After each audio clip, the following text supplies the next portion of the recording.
Assalomu alaykum hurmatli fermer va dehqonlar.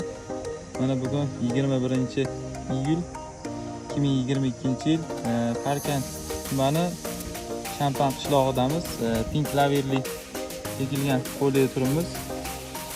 Mana mahsulotlar juda chiroyli, kipriklari chiroyli.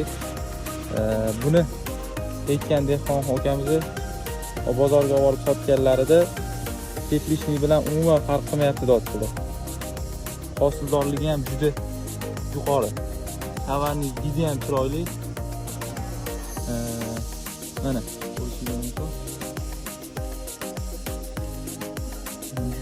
Bor ekan yo'qmi? Mana o'tadi. Hali ko'tarib olmayapti. Mana taxminan qancha hosil bor?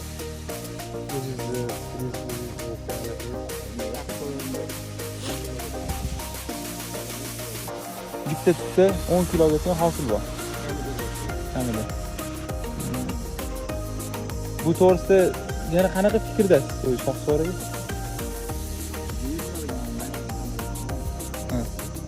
Standart. Keyin tovarning hidi chiqdi.